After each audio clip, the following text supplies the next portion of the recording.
everyone. Welcome back to the Week 13 edition of FootballYards.com's weekly pick segments. Theme of the week is going to be fun facts, and we got some visual aids, as always, to help us. First fun fact, we are 16-6-1 in this old pick'em segment for the year. Last week we hit on the Ravens and Falcons and just missed on our upset of the week when the Panthers let one get away against Oakland. But let's not dwell on the past. Let's learn some little nuggets of wisdom and find some winners for Week 13. First up, we have Kansas City, here represented by Walt Disney, who, you may not know, actually got his start in Kansas City.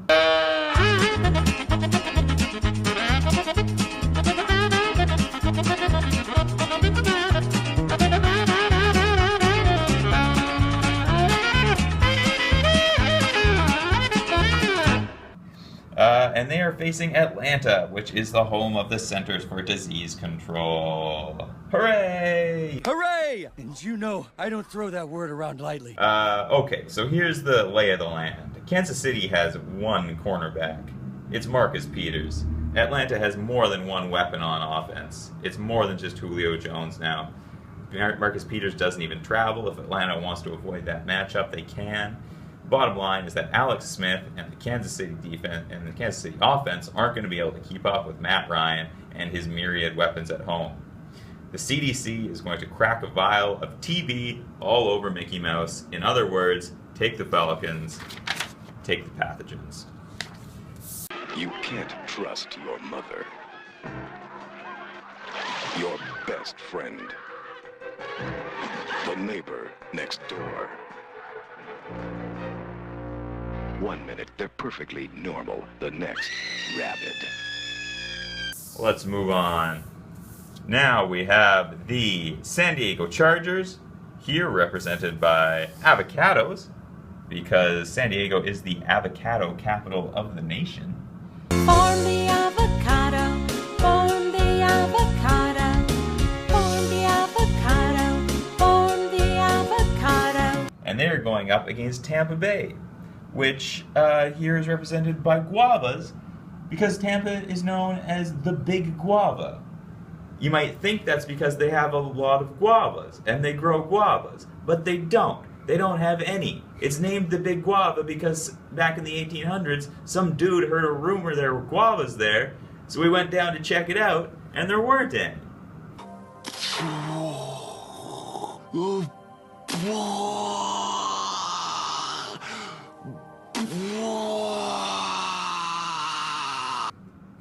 We've been hearing our own rumors lately that Tampa Bay is kind of a good team. They beat Seattle and Kansas City the last 2 weeks and looked really good doing it.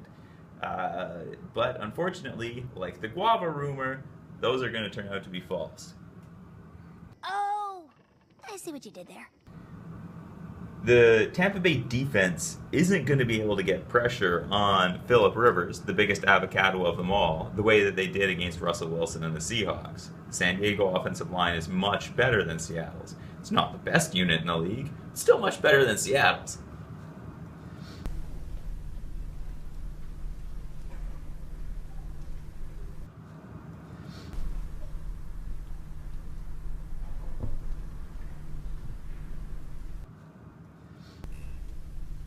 Go with the avocados to sweep the non-existent guavas off the table. Peel the avocado, peel the avocado, peel the avocado, peel the avocado.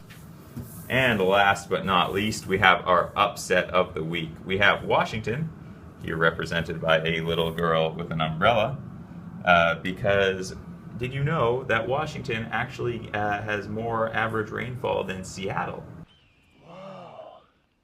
And they're going up against Phoenix, here represented by a Phoenix. Wait, did I say Phoenix? Arizona, who play in Phoenix, or thereabouts, and are represented by a Phoenix. The name Phoenix obviously comes from the mythological bird, because some dude thought that would be an appropriate name, because there was a Native American civilization, the ruins thereof.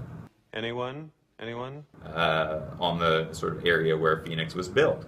Anyone? That Native American civilization had very little success cultivating the land, Class? Anyone?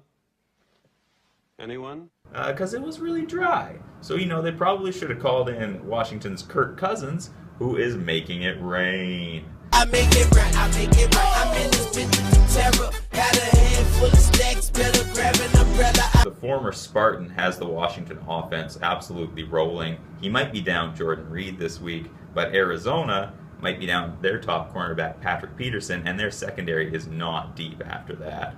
On the other side of the ball, Carson Palmer's talents are drying up in the desert. David Johnson alone isn't enough to keep pace with Cousins and his family of weapons. The Cards are basically out of playoff contention. Washington's sitting in a wild card spot. Go with the more motivated team. And that's it for the week.